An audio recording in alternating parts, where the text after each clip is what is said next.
Por favor. Bien, fenómeno. ¡Ah!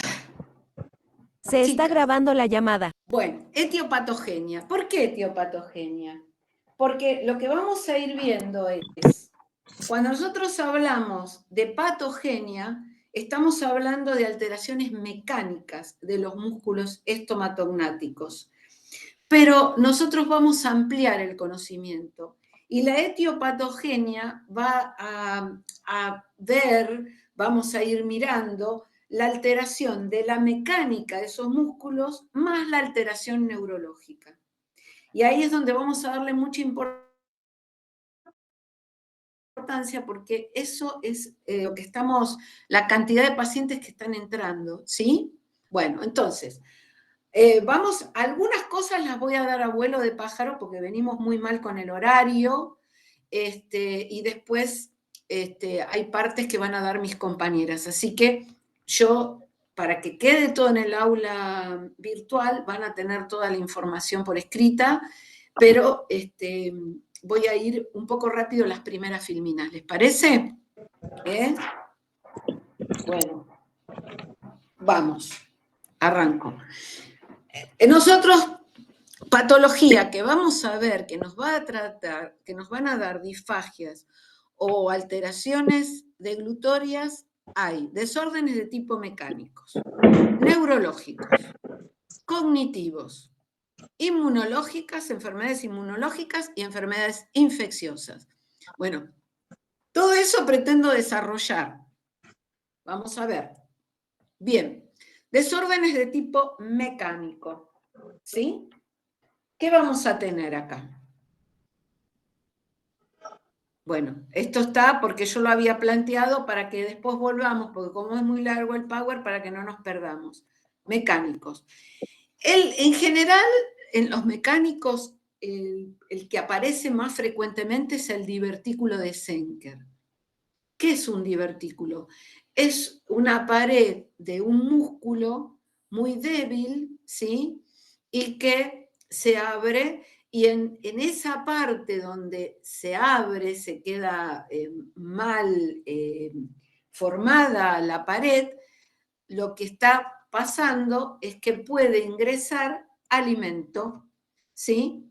Y entonces, el divertículo de Senker, que se aloja en la unión faringoesofágica, ¿sí? Es decir, la pared posterior y por encima del músculo cricofaringio, ¿sí? Ahí tenemos una complicación importante porque esa acumulación de alimentos puede ser que cuando el paciente cambia de posición, por ejemplo, agachándose o cuando se acuesta, ¿sí? Puede la complicación esta, lo que va a producir es que pueda haber una introducción de esos alimentos a la vía aérea, ¿sí? Bien, y lo que vamos a tener es una neumonía aspirativa. Y lo que estaba planteando anteriormente es la debilidad de la pared del músculo, ¿sí? Bueno, este es, digamos, ahora vamos a ver otros trastornos mecánicos, pero digamos que el de mayor frecuencia es este divertículo de Senker, que muchas veces aparece en forma espontánea en el sentido de la debilidad muscular y otras veces cuando los pacientes han sido intubados. Bien, bueno, ¿cómo se soluciona esto? Con la miotomía del músculo cricofaringio, que era lo que yo les planteaba antes también en otras patologías, ¿sí? Es decir, seccionan una parte del músculo para aliviar toda la sintomatología, ¿está? Bien, esperen que me están mandando, ¿son ustedes las que me están mandando mensajes?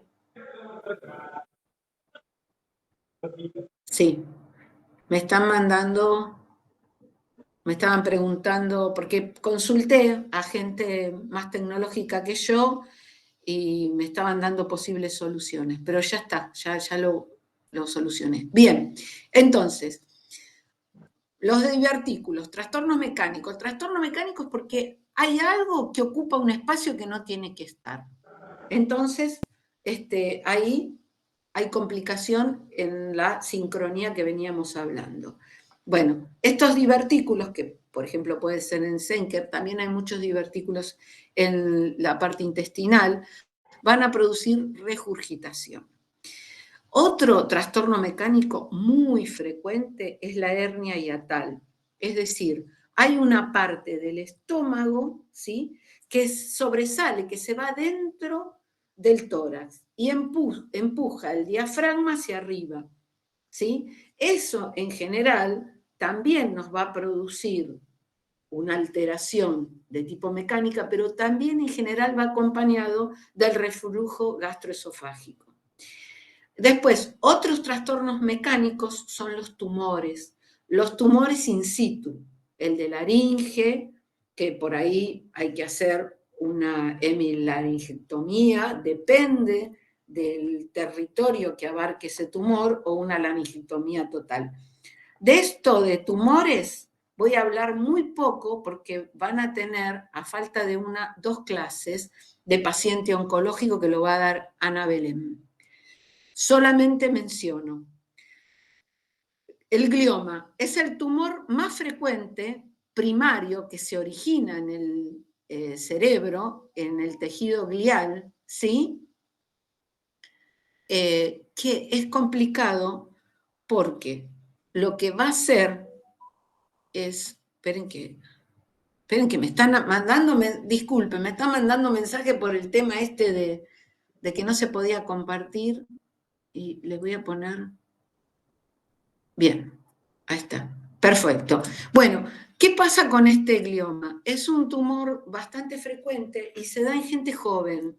Yo en este momento tengo una paciente de 40 años con esto, que en un primer momento, bueno, tiene ya 2 cirugías, en un primer momento lo que tuvo es trastornos en la deglución en líquidos, que lo pudimos solucionar, pero lamentablemente se le dio el alta y después de un año este tumor, que es tan invasivo, lo llaman la araña porque va penetrando, ahora pasó al cuerpo calloso y del cuerpo calloso pasó al otro hemisferio. Ya no hay cirugía posible y ahora en este momento lo que está teniendo, no está teniendo trastornos de deglución, pero sí está teniendo alteraciones conductuales. Bien, el otro tumor que tenemos es el meningioma, que no siempre es maligno, pero que es complicado también porque va rodeando las membranas del cerebro y de la médula espinal. Bien, estos tumores lo que van a provocar es una presión intracraneana porque hay una masa ocupando, ¿sí?, y comprimiendo al resto del cerebro, ¿está? Entonces, ese mecanismo que está alterando todo el funcionamiento normal, ¿sí?, trae una presión que obviamente trae muchas complicaciones. Una de ellas es la alteración en la deglución y también la hidrocefalia, porque va a obstruir las vías del drenaje del líquido cefalorraquídeo. Y recuerden que el centro de la deglución está en el piso del cuarto ventrículo, todo el sistema ventricular que tiene que ver con el drenaje del líquido cefalorraquídeo. Bien, abuelo de pájaro. Si hay un tumor, estamos hablando de tumores primarios, ¿sí? Si hay un tumor en cerebelo, vamos a tener problemas en el velo, en la hemilengua y en la pared posterior de la faringe. Después los tumores de tronco encefálico, obviamente, va a dar disfagia sí o sí. Tumores linguales, obviamente, también se complica toda la formación del bolo alimenticio y de la alimentación. Tumores del cámulo y tumores de las glándulas parótidas y tiroides. Esto está mencionado como algo, como lo más frecuente, lo que seguramente nos puede llegar al consultorio, a la institución en la que trabajemos. Pero aquí me voy a quedar porque Anita va a dar toda una clase muy abarcativa sobre el paciente oncológico. Bien, ahora, ya vimos los mecánicos que tienen que ver con los divertículos, con los tumores, sí, que ocupan un espacio. Bien, Vamos a lo neurológico, que es donde más problemas vamos a tener. Bien, la disfagia neurológica puede estar causada por lesiones, ¿sí?, que van a estar en varias estructuras cerebrales. Algunas de estas van a incluir la corteza cerebral, que es la responsable, ya dijimos, de planificar y coordinar la deglución, los ganglios basales, que están en el tronco encefálico, que participan en la regulación del movimiento y la coordinación muscular, ¿sí? Si no nos llega el impulso motor, no va a haber posibilidades de tener una actividad deglutoria normal. Y las vías neuromusculares centrales, que son esenciales para el control voluntario de la deglución. ¿Sí? Bien. Dos núcleos muy importantes que van a influir, famoso el tracto solitario y el núcleo ambiguo, que están en el tronco encefálico. ¿Sí? Bien. Y estos, la función que tienen es inervar a las neuronas motoras, las que van a mandar el impulso del movimiento hacia músculos faringios. Yo avanzo cualquier cosa, ustedes me paran, ¿sí? Bien, los trastornos neurológicos que se pueden dar por inicio súbito son los ACV o los traumatismos cráneoencefálicos, ¿sí? Y los que no son súbitos son los que se presentan en enfermedades neurovegetativas crónicas, ¿sí?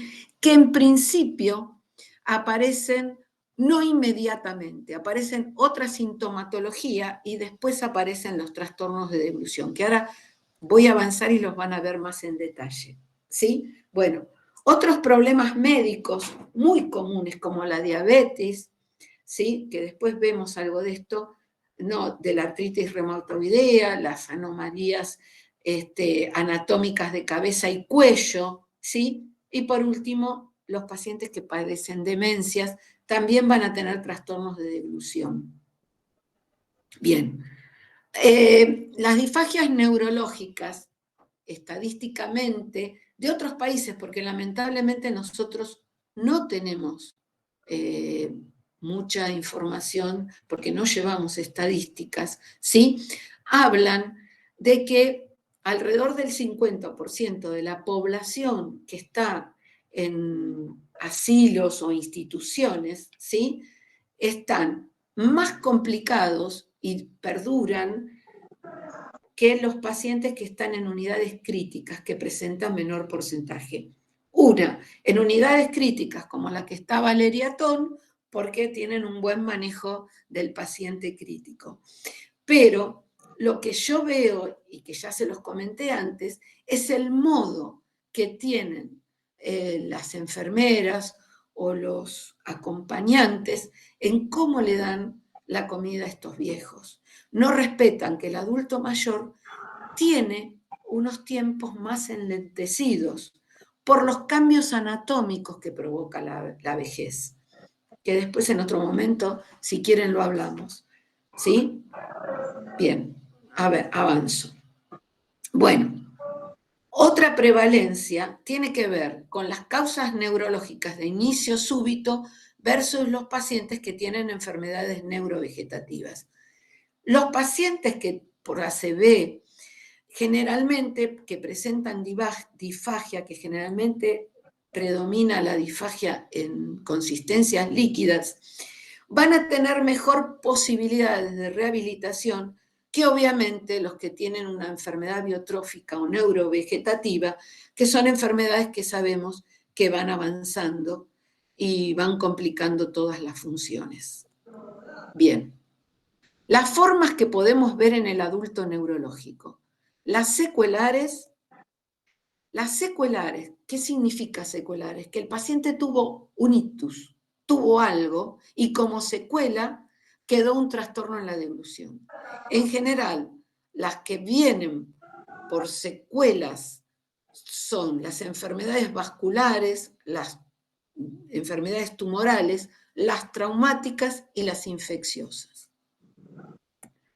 Y las formas degenerativas, que son las enfermedades abiotróficas, como les planteaba, y a modo ya de información, conocida la enfermedad de Parkinson, la esclerosis en placa, la esclerosis lateral amiotrófica, que está entrando muchos pacientes con esta, la enfermedad de Friedreich y el síndrome de Wilson, que vamos a ir viéndolas de a poco. Pero para que tengan claro que puede haber un trastorno de deglución por una enfermedad que provocó una secuela y otras por una enfermedad que va a ir avanzando y que en un primer momento no aparecen.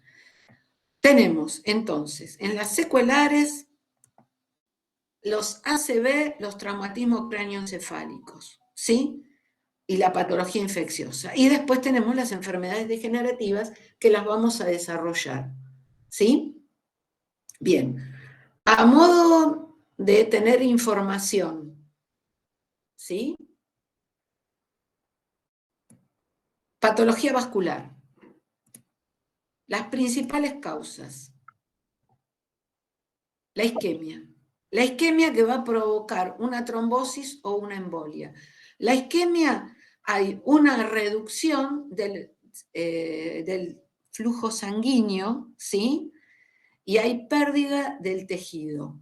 A ver, ¿por qué puede haber una reducción del flujo? Porque un trombo se escapa generalmente del corazón y va al cerebro, ¿sí? Por la arteria,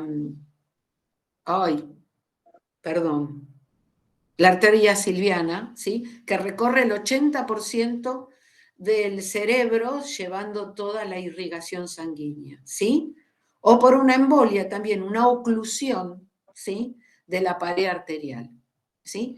Entonces, esto nos va a provocar que la arteria tenga un menor calibre para transportar la sangre. Bien, y la otra gran causa son las hemorragias, que obviamente depende de la región donde se produja la hemorragia, nos va a dar diferentes cuadros.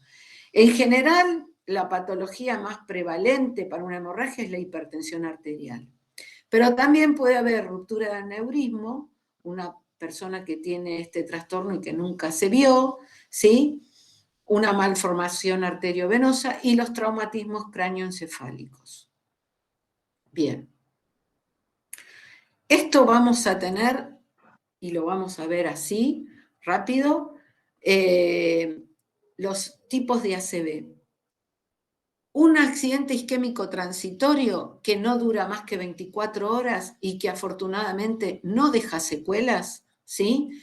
Pero como antecedente es importantísimo, porque estadísticamente se sabe que el 60% de los pacientes que han sufrido algún isquémico un accidente isquémico transitorio, alrededor de los 6-8 meses tiene una ACV.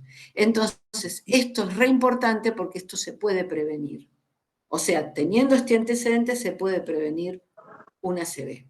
Bueno, después tenemos los diferentes infartos que puede haber y las hemorragias que se llaman de acuerdo al territorio donde se produjo la apertura del vaso. Bien, entonces todo esto puede llegar a dar trastornos en la devolución. La diferencia es que en general estos pacientes que tienen trastornos por patología vascular tienen una mejor posibilidad, se los voy a comentar, esperen, voy para atrás, tienen mejor posibilidad los que sufren una hemorragia que los que tienen un ACV. ¿Por qué? Los que sufren una hemorragia, si son tratados a tiempo, quedan con mucha menor secuelas, ¿sí? ¿Por qué? Porque no hay daño en el tejido, ¿sí? No hay pérdida. El tema es que lleguen a tiempo, que los operen y que salgan con vida, porque este es el tema. El tiempo que se tarda puede ser que el paciente fallezca. En cambio aquí tienen más posibilidades de sobrevida, pero quedan con mayor secuelas. Igual nos lleva menos tiempo el tratamiento de una disfagia en estos pacientes que después vamos a ver en otro tipo de pacientes. Y en general tienen trastornos en la deglución de líquidos. Bueno, los traumatismos cráneoencefálicos. Cuando yo era estudiante y me daban esta clase y me hablaban de heridas de bala, yo decía, pero ¿de qué hablan? ¿Qué desactualización? Claro, 30 años atrás no veíamos lo que vemos ahora. Hoy en día están a la orden del día. Primero, por muchos accidentes en el tránsito.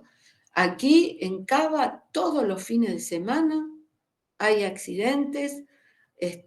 Los que padecen estos problemas de tránsito en general están con ingesta de alcohol elevada, con algún tipo de drogas y en general son población joven. ¿Sí? Y después, heridas de bala, porque también en Cava estamos teniendo mucha inseguridad, mucho robo y por un celular mínimo hay muertes o ataques con armas de fuego. Y después, la otra que tenemos son las cirugías. Por ejemplo, cuando estábamos hablando de los tumores, ¿no es cierto? Bien, entonces, ahora vamos a ver. Los traumatismos pueden ser abiertos o cerrados, puntuales o difusos, ¿sí? Y lo que hay que saber es si hay fractura o no del cráneo, porque si hay fractura, sabemos que puede ser que haya pérdida, ¿sí?, del tejido noble del cerebro. Bueno, ahora, ¿qué quiere decir abiertos? Abiertos, ya sea por la cirugía o por la herida de bala, ¿sí?, hay laceración del tejido, del tejido del cerebro. Y el daño es irreversible porque sabemos, por ahora, no tenemos posibilidad de recuperar todo ese tejido, sobre todo si se alteró el núcleo de las neuronas. ¿Sí? Bien. En general, los huesos más implicados en estos traumatismos abiertos son el parietal y el temporal. ¿Sí? Temporal, ustedes saben que también está asociado con todo lo que tiene que ver con el lenguaje, ¿no?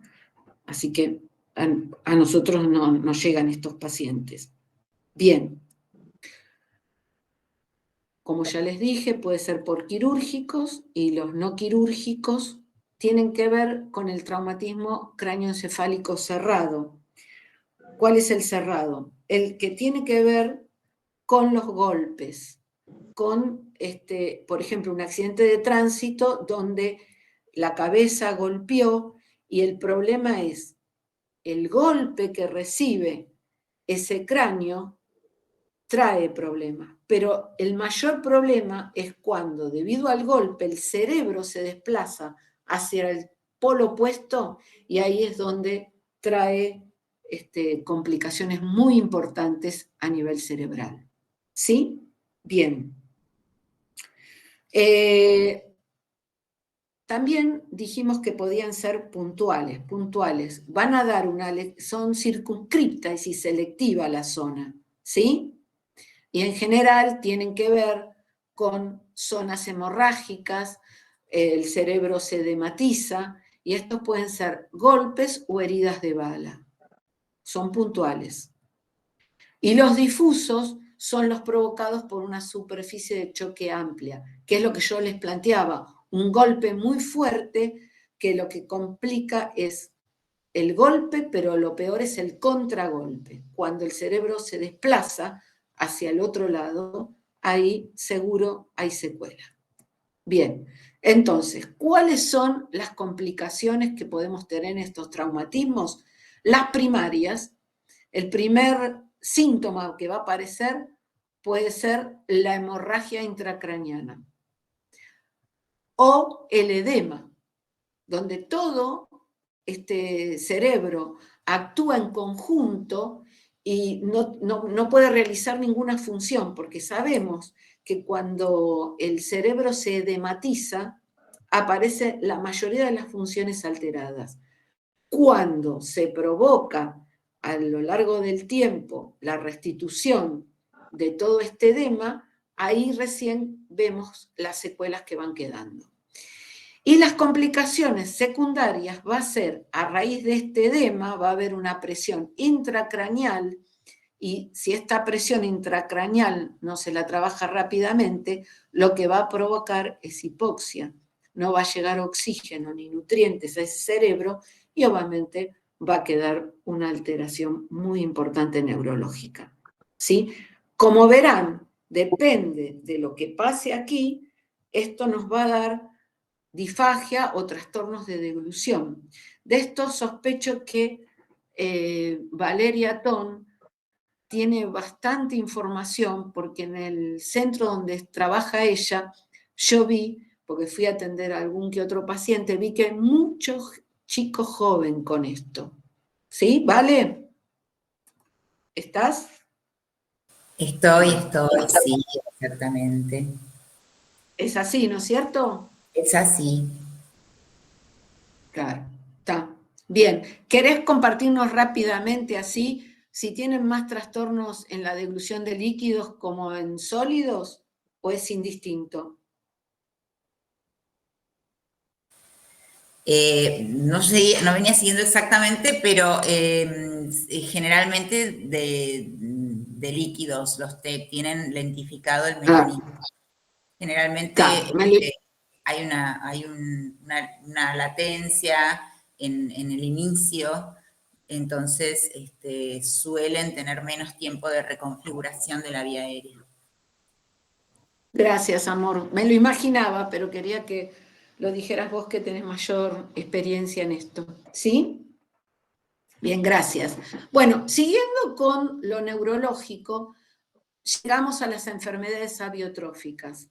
Y esto, hoy en día tenemos un montón de pacientes que nos llegan con esto. Bueno, las enfermedades abiotróficas son las que va a estar alterado toda la posibilidad motora. Y ahora vamos a ir viendo rápido cada uno de ellos, pero la verdad que están entrando muchísimos pacientes con esto. Bien, entonces, van a provocar deterioro muscular. Lo que vamos a ver es una parálisis general progresiva, tenemos la enfermedad de Parkinson, la esclerosis en placas, ¿sí?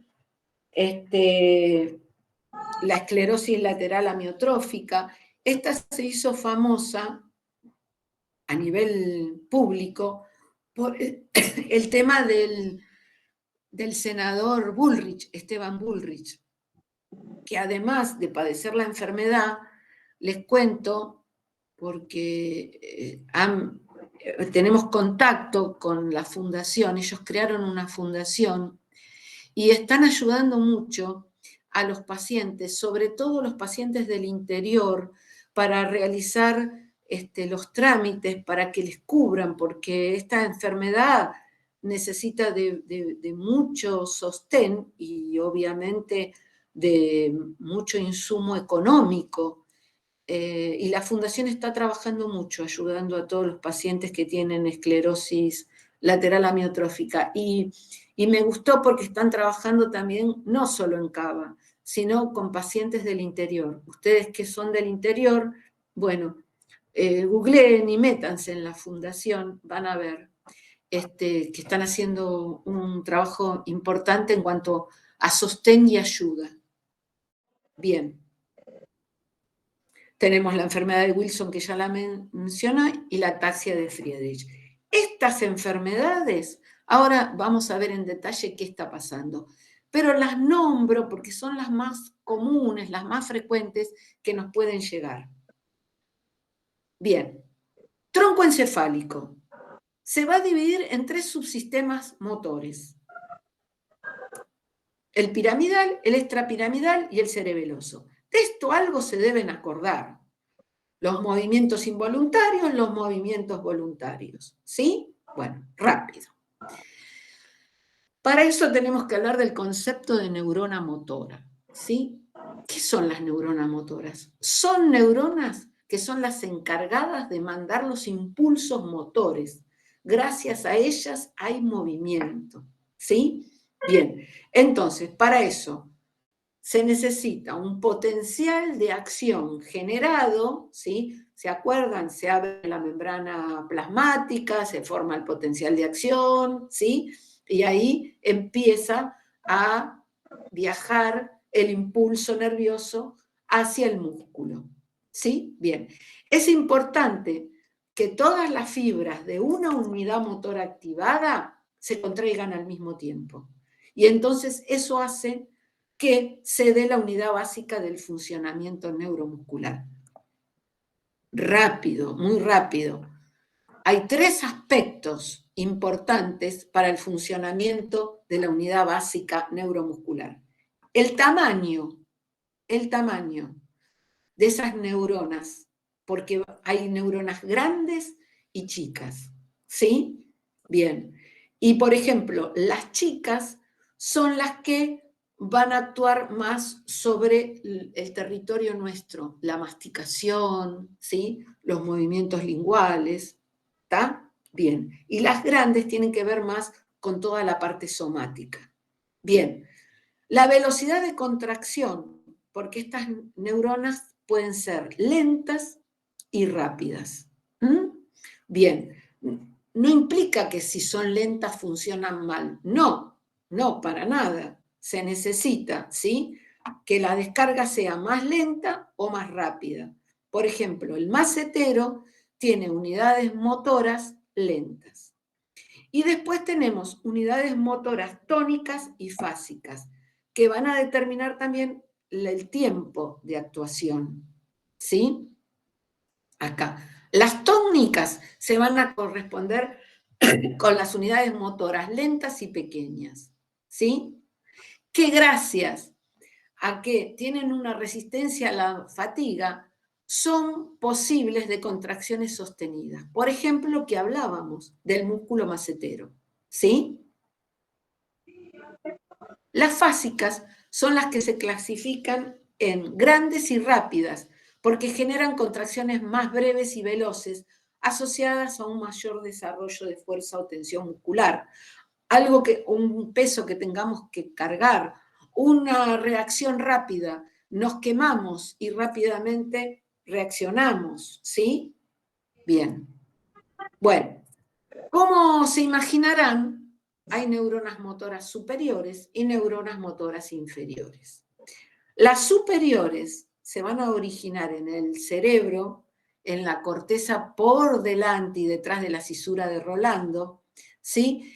Y esto es importante, estas van a dar tractos córtico-espinal anterior y lateral que van a enviar a la médula espinal, ¿sí? Y se encuentran únicamente en cerebro, tronco encefálico y médula espinal. Y van a inervar a los músculos de las extremidades, manos, dedos, ¿sí? Lengua y labios. Por eso nos interesan. Lengua y labios. Bien. Aquí lo paso rápido, les va a quedar, ¿sí? Pero para que vean el recorrido. Corteza cerebral, neurona motora superior, y va a viajar al tronco encefálico, el bulbo, la protuberancia, y de ahí va a salir, ¿sí?, del cráneo para ir a inervar los pares craneanos. Bien. La neurona motora superior tiene un sistema dual, es decir, que tiene haces que tienen un recorrido directo y otro indirecto. ¿Por qué nos importa? Porque los directos van a estar relacionados con los aspectos especializados de un acto. Y díganme si todo lo que es deglución no es un acto súper especializado. Y los indirectos van a ser responsables de las adaptaciones posturales y la orientación del movimiento en el espacio. Y esto también nos interesa, porque, por ejemplo, cuando tenemos un paciente que no mantiene el equilibrio del tórax, que no mantiene el equilibrio del cuello, eso nos va a dar complicaciones porque no va a haber una buena posición del cuello, de la mandíbula, y obviamente va a estar alterada la postura de la lengua dentro de la boca. Así que a nosotros nos interesa muchísimo este sistema dual. Bien, este sistema directo, como lo dice, sin interrupciones va a ir desde la neurona motora superior a la neurona motora inferior, que ya vamos a ver qué es. Y el indirecto va a ir con un camino multisináptico y va a pasar por ganglios basales, que nos interesan, formación reticular del tronco encefálico. Acá seguro vamos a tener disfagia, ¿sí? Bien. Los síntomas, cuando se lesionan, son negativos y positivos. Los negativos porque hay pérdida total de la función. Y los positivos no son normales. Hay hiperactividad. Y vamos a tener hiperreflexia y espasticidad. Bien. La neurona motora superior nos va a dar 4 anomalías en los movimientos voluntarios. Músculos espásticos, débiles, con una limitación del alcance y una lentitud del movimiento. Esto nos va a influir un montón en todas las etapas de las que estuvimos hablando hasta ahora, y fundamentalmente la limitación del alcance, la lentitud del movimiento, en toda la parte preoral y oral. Bien. La neurona motora inferior, ¿qué es? Cualquier movimiento originado en alguna parte del nervioso va a ir por una vía común hasta llegar al músculo. ¿Sí? Y esto es lo que llamamos neurona motora inferior, cuando esa vía terminal llega acá, al músculo. Neurona motora inferior. Bien, esta neurona motora inferior va a inervar a los nervios periféricos, craneales y espinales. Súper interesantes para nosotros los craneales, ¿sí? Porque van a intervenir en la deglución y en el lenguaje motor, la posibilidad del habla. ¿Estoy yendo muy rápido? ¿Estamos bien? ¿Hay alguien? Bien. Bien, dicen con la mano que bien. Ah, porque como no las veo, estoy acá sola. Bueno, ¿estoy bien? Sigo así. Bueno. Los nervios craneanos aislados nos van a dar músculos débiles, hipotónicos, hiporreflexia, todo lo contrario que veíamos en la superior, atrofia y fasciculaciones. ¿Mm? Bien. El signo más contundente de que existe una lesión, tanto sea en la superior como en la inferior, es la parálisis o la paresia. La parálisis, ¿sí?, nos va a dar la imposibilidad de movimientos, ¿sí? Los nervios craneales no van a mandar los impulsos a los músculos y eso constituye lo que llamamos denervación. La denervación es que ese músculo no está recibiendo ningún impulso, por lo tanto está paralítico, no hay ningún tipo de movimiento, y con el tiempo este músculo lleva a la atrofia, la imposibilidad de que se pueda recuperar ese músculo. Y si ustedes a la palpación tienen la posibilidad de tocar un músculo atrófico, van a encontrar que es un músculo duro. Y llama la atención porque no encuentran un tono muscular muy débil o un hipotono. No, hay un hipertono, pero es un músculo que no funciona para nada. ¿Sí? Bien. En cambio, en la paresia, algún movimiento hay. No hay una parálisis completa. Síntesis. ¿Qué van a tener? En una neurona motora superior van a tener la afección en los modelos de movimiento, ¿sí? Y la enfermedad característica se llama parálisis pseudovulvar o parálisis espástica, la pueden encontrar en los libros. Y en la neurona motora inferior van a tener parálisis, y es parálisis vulvar, no pseudovulvar, y es parálisis flácida. En uno van a tener hiper y en otro van a tener hipo. Bien. Bueno, vamos. Dijimos que había 3 sistemas motores, ¿sí? El sistema piramidal, que va a tener que ver con todos los músculos intencionales, ¿sí? Y que va a regular los músculos de la palabra, ¿sí? Rápidamente, córtico espinal, que ya lo planteamos, córtico vulvar, estos nos interesan un montón porque van a tener que ver con los pares craneanos que inervan a los músculos. Y el córtico póntico, que tiene que ver con el cerebelo, que también vamos a tener algún problema, como la ataxia de Friedrich que les comentaba, que provoca disfagia. Bueno, sistema piramidal, muy rápido, van a tener parálisis de la neurona motora superior, ya dijimos que el síndrome es la pseudovulvar, enfermedades, esclerosis múltiple, esclerosis lateral primaria y ACVs. ACVs que obviamente son de tronco encefálico. Y la musculatura va a presentar espasticidad, hipertonía, hiperreflexia. Todo esto ya nosotros nos va a dar un cuadro de qué vamos a tener que tratar, cómo vamos a tener que manejar un tratamiento con este tipo de pacientes. ¿Sí? Bien. Músculos espásticos, es decir, que reaccionan y se quedan inmóviles, muy hipertónicos, pero son débiles, lentos y limitados en su movimiento, porque toda esa espasticidad no le permite tener movimientos de calidad. Lo que vamos a tener es un grave deterioro en la masticación. Débiles, lentos y limitados. Piensen todo lo que hablamos de masticación, trituración, molienda, todo esto no lo va a poder hacer. Y la deglución vamos a tener babeo. Vamos a tener babeo, un babeo que es cialorrea, ¿sí?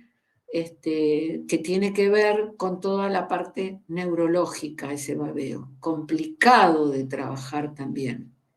Por lo tanto, también vamos a tener bastantes dificultades en la ingesta de líquidos. Bien. Y tenemos también una mimia, que es una cara muy inexpresiva, muy evidente cuando uno mira a un paciente así, ¿sí? Ya estamos hablando, si hay una fascia inexpresiva, ya estoy pensando que también tengo alteraciones del séptimo, el nervio facial. Bien, la parálisis de la neurona motora inferior vamos a tener atrofia muscular progresiva y parálisis vulvar progresiva. Y la sintomatología de la palabra que vamos a ver es varias, pero la primera que vamos a notar es la hipernasalidad que hablábamos antes, la alteración en la voz, que ya teniendo este síntoma y viendo cómo se comporta el músculo, ¿sí? Que tiene que ver con el velo del paladar blando, que vemos que no sella completamente, que no sube, bueno, aquí ya podemos ir pensando que estamos frente a una enfermedad que va a ir evolucionando hacia la disfunción, ¿sí? Un llamado de atención, hay que ir evaluándolo, pero es un llamado de atención. Y entonces, acá tenemos la y la parálisis vulvar, vamos a tener sintomatología de la palabra, muscular, en la fonación. La voz va a ser jadeante, ¿sí? La intensidad está disminuida porque hay escape de aire, voz monótona, ¿sí? Bien. Ya acá, ya que suponemos que al haber escape de aire no hay cuerdas que contacten completamente. Por lo tanto, acá cuando avance la enfermedad, ya sabemos que va a haber problemas con las válvulas que hablábamos y con la seguridad de la vía aérea. Resonancia, hipernasalidad. No contacta bien el velo del paladar con la nariz. Es muy probable que tengamos trastornos con los líquidos. Articulación. Hay imprecisión en consonantes que exigen un contacto firme. Por lo tanto, ¿sí? Toda la parte oral probablemente presente alteraciones. Esto, lo que quiero plantearles es que en los primeros indicios de estas enfermedades, los síntomas más evidentes se empiezan a dar en esto. A medida que va avanzando la enfermedad, van a empezar los trastornos deglutorios y por último la disfagia, ¿sí? Pero nosotros, si ya tenemos un paciente con todas estas dificultades, ya sabemos que tenemos que trabajar muchísimo para evitar la disfagia. Por eso lo puse ahí, ¿sí? Porque de un síntoma simple, entre comillas, por supuesto, donde yo veo que no hay una buena articulación, yo ya sé que tengo que trabajar todos esos músculos periféricos.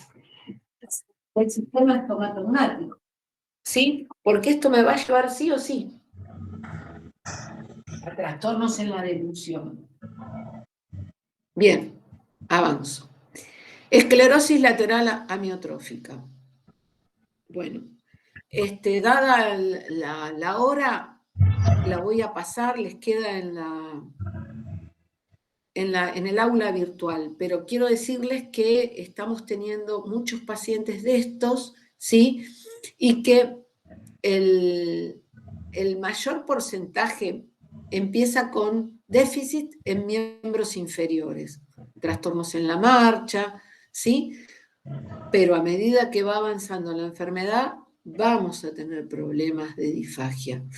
Y tenemos un porcentaje que no es menor, que empieza en regiones vulvares y empieza con trastornos. Primero en la voz, empiezan con trastornos en la voz, sigue por la articulación y después, obviamente, deglución de líquidos y después, a medida que sigue avanzando la enfermedad, ya tenemos trastornos con las demás consistencias.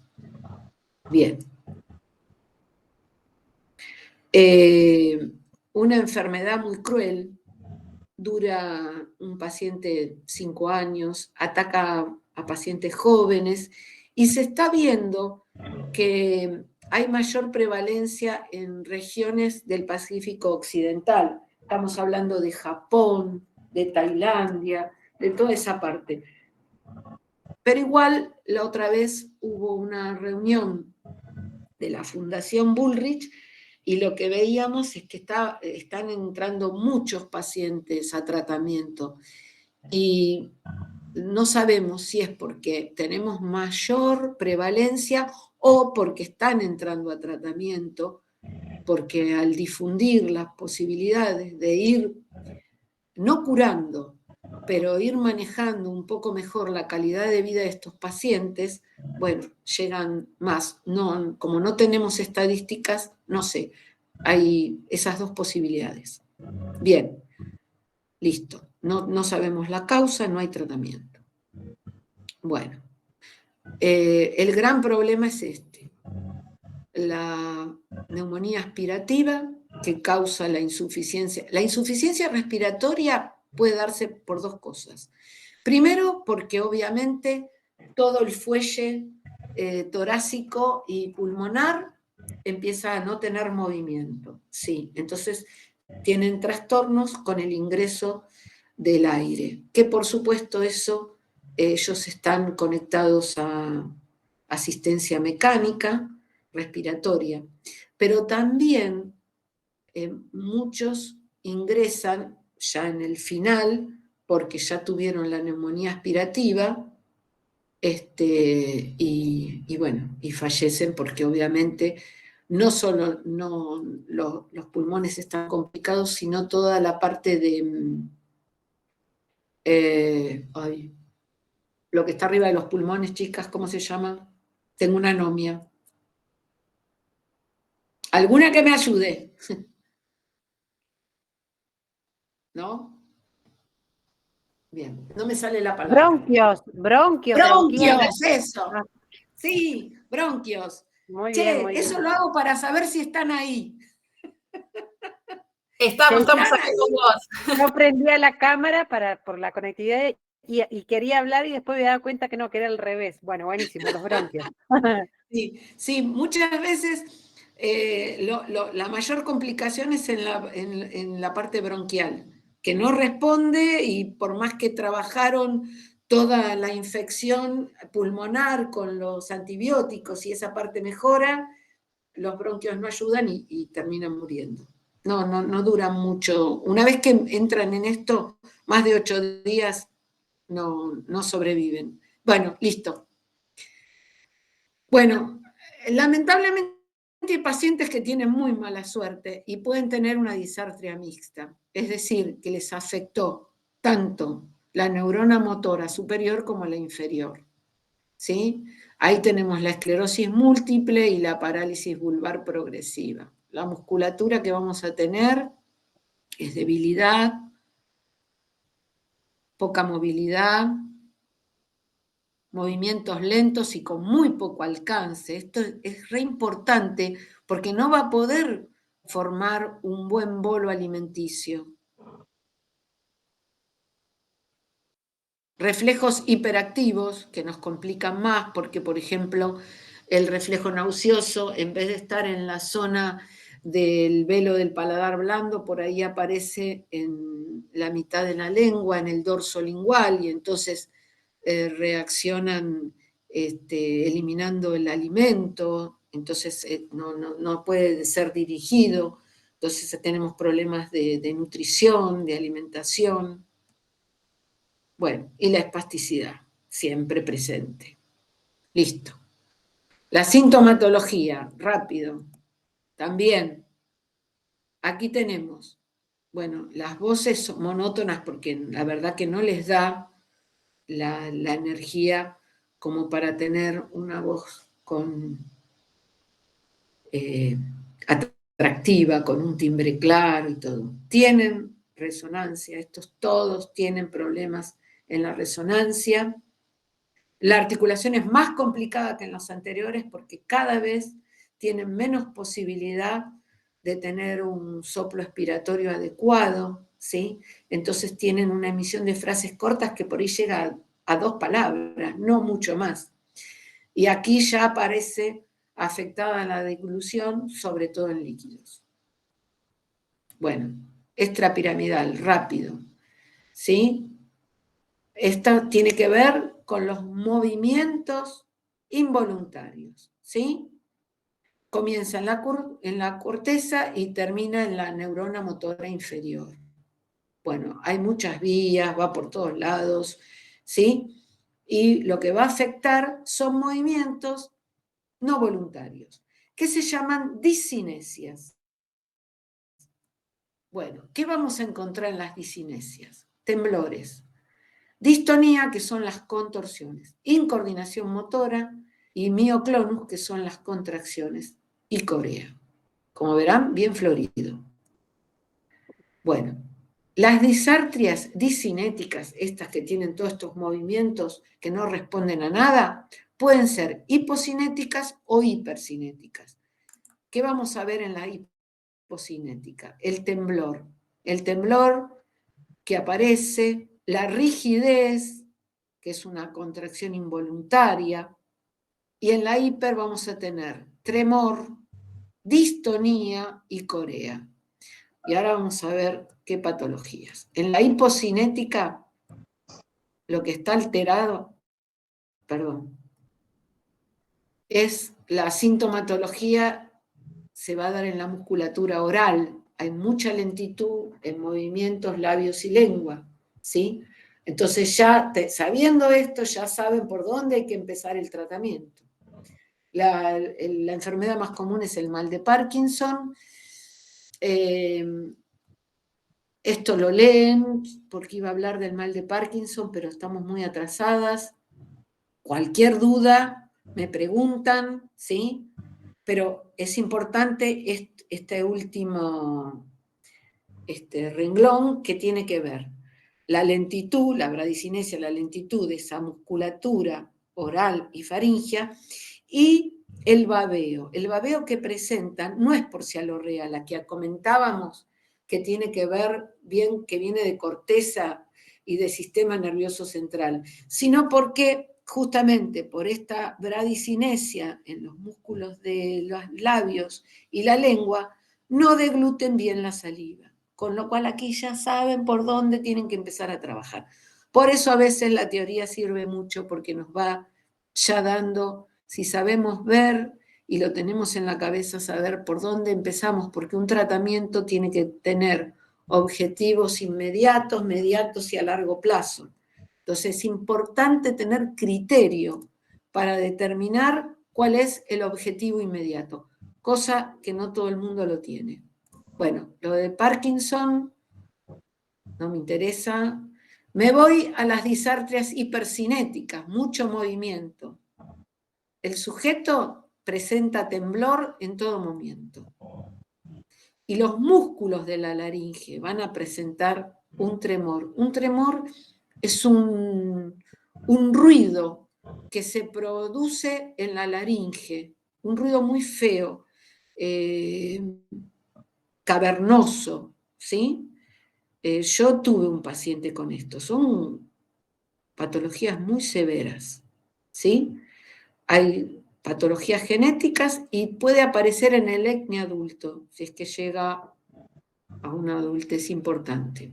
Bien, en la hipercinética lo que vamos a tener es distonía, que es el tono muscular muy excesivo. Pero como todo tono muscular hipertónico, los movimientos son lentos, torpes, no tienen precisión, ¿sí? Bien. Y aquí vemos que los movimientos, hay movimientos distónicos y movimientos atetósicos. Son también lentos como los distónicos, pero estos van a afectar la lengua fundamentalmente y da un síntoma muy evidente que es una protrusión forzada con contracción de la musculatura del cuello. Yo lo vi en un chico de unos 20 años. Hace de golpe, gira la cabeza hacia un lateral, ¿sí? Duro, se contrae el cuello y aparece un movimiento retorcido afuera de la boca de la lengua. Muy feo de ver. Bien, y por último, la corea de Huntington y de la de Sydenham, ¿sí? Movimientos coreicos que son al revés de los otros, rápidos y coordinados, pero que no responden a nada. Aparecen de la nada, no tienen ninguna finalidad, ¿sí? Pueden ocurrir en cualquier momento, en cualquier grupo muscular, y son músculos hipotónicos. Y el último tracto, ¿sí? Es el sistema cerebeloso. A este nos interesa muchísimo porque tiene que ver con los movimientos precisos y rápidos. Y no hay movimiento más rápido y más preciso que presente el ser humano que el habla. Y si no, tomen una palabra y fíjense todos los movimientos que se realizan en milisegundos, ¿sí? Bueno, esto generalmente se da en el cerebelo, pero a veces puede formar parte de un deterioro más generalizado que afecte también el cerebro. Tenemos las esclerosis en placas conocidas y la enfermedad de Friedreich, que si después les interesa, les hablo, pero ahora vamos a lo más seguro. El sistema cerebeloso que está dañado va a presentar algo que se llama ataxia, ¿sí? Y es una incoordinación de los movimientos. Por ejemplo, muy típico, está afectado el sensorio. Por ejemplo, quiero agarrar un objeto y la mano sigue de largo. No puede detenerse a la altura de donde está el objeto. Imagínense llevado a los músculos del habla. Va a presentar movimientos muy desorganizados y la sintomatología que vamos a tener es, volvemos a la fonación, resonancia, articulación prosodia, ¿sí? Estos van a tener menos trastornos deglutorios, ¿sí? Pero bueno, presentan en la fonación variaciones de volumen, esta cosa desarmónica. Están hablando de una determinada intensidad y elevan, ¿sí? La resonancia es normal, no tiene afectado el velo del paladar. La articulación tienen imprecisiones, pero no tan notorias como en los anteriores, y lo que hacen es prolongar fonemas, y entonces distorsionan, ¿sí? Bueno, y tienen un acento prosódico excesivo. Estos en general no entran tanto a tratamiento, pero como a veces esta ataxia viene de otros sistemas afectados, sí puede llegar. Bien.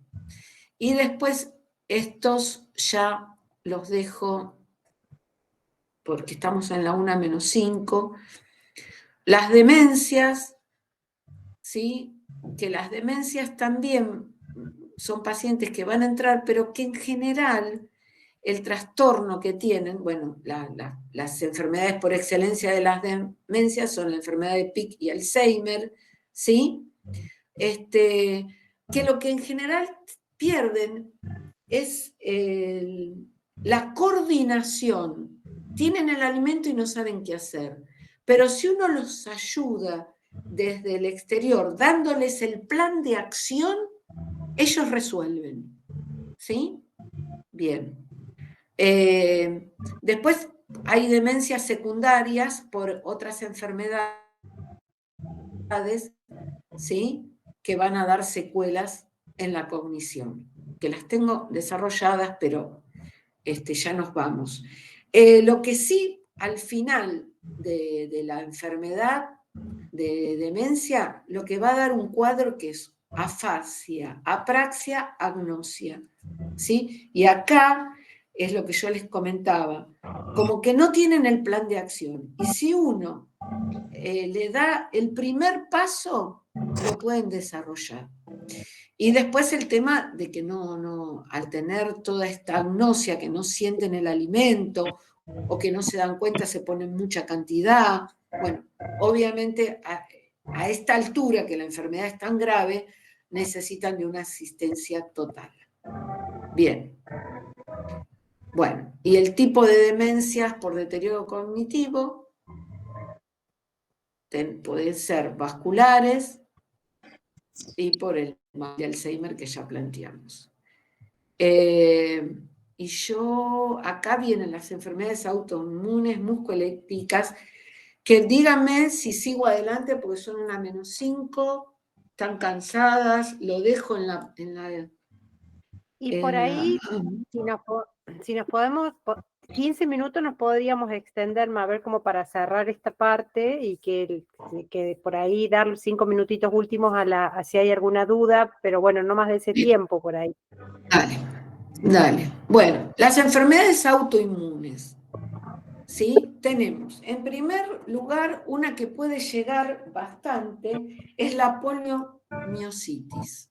La poliomiositis va a provocar una inflamación muscular que generalmente ataca los músculos del costado del cuerpo. Esta inflamación que va a perdurar, lo que va a provocar es debilidad en todos los músculos. Piensen ustedes en los músculos laterales del cuello, como por ejemplo el esternocleidomastoideo, ¿sí? Que va a complicar, ¿sí? Por supuesto, todo lo que tiene que ver con la parte laríngea. La dermatomiositis es lo mismo que la anterior, pero lo que va a aparecer, primero van a aparecer unas manchas rojas en la piel del tórax. Estas manchas rojas después van a determinar toda esta inflamación muscular. Esto el otro día entró un paciente con esto. La artritis reumatoidea, ¿sí? Que lo que va a dar es una reducción del peristaltismo en el tercio inferior del esófago. Vamos a tener problemas en el esfínter esofágico inferior, con lo cual no se va a cerrar, y existe la posibilidad de que el alimento migre de nuevo hacia esófago, reflejo gastroesofágico. El lupus eritematoso sistémico, que aquí vamos a tener disfagia seguro, acidez, hay disminución del movimiento del peristaltismo esofágico, ¿sí? Y es lo que nos va a dar la complicación del reflejo gastroesofágico. Y por último, la esclerodermia, que es todo un tema la esclerodermia, ¿sí? Lo que va a dar, porque la esclerodermia lo que va dando va atrofiando los músculos, en general de todo el cuerpo, ojo, pero al nivel que nos interesa a nosotros, ¿sí? Va a ir atrofiando el músculo del esófago. Entonces ese músculo no va a poder tener esas ondas peristálticas para dirigir el bolo alimenticio, ¿sí? Bueno, y con esto doy por terminada esta parte de etiopatogenia. Dejo de compartir esto. ¿Aparecen ustedes? Hola. Acá. Hola. Bueno, un recorrido amplio. Estamos en la 1. Yo tendría que dar pares craneanos, pero no sé a esta altura cómo están. Me parece que ya es como demasiada información. No sé qué dice el público, Sí. pero... Sí. Son unas cuantas las de pares craneanos. No sé. No, En todo caso no vemos... No escuché, perdón. No te escucho, Ana. No, digo que es tanta información teórica que por ahí a esta hora ya Paremos. no... Sí, yo De también. última yo sí el también. material para tenerlo y leerlo y poder estudiarlo para... Todo va a estar en el aula. Yo lo armé extenso primero por esto que les decía. Primero no sabíamos qué público íbamos a tener. En principio la información era que eran recién recibidas. Y yo sé que porque yo estoy en la carrera, no se da todo esto. No se da. Y además el proceso que tenemos. Nosotros cuando somos estudiantes, estudiamos la teoría, pero lo que más nos interesa es la práctica. Cuando estamos en los últimos años de la carrera, la práctica. Pero después, cuando empezamos a recibir población de pacientes, hacemos agua y tenemos que volver a la teoría, porque ¿por qué pasa esto? Empezás a ver cosas en la práctica que no tenés respuestas. Hay que volver a la teoría. Esto es un proceso y es ahí donde en realidad ahí te convertís en un profesional sólido. Le digo porque me ha pasado a mí, ¿no? Y lo veo en todas mis compañeras que han sido o que son docentes, que vuelven a todo esto. Y además si uno tiene en la cabeza determinadas cosas, es como que pueden causar más rápidamente por dónde empezar el tratamiento. Porque también, obviamente, vamos a hacer evaluaciones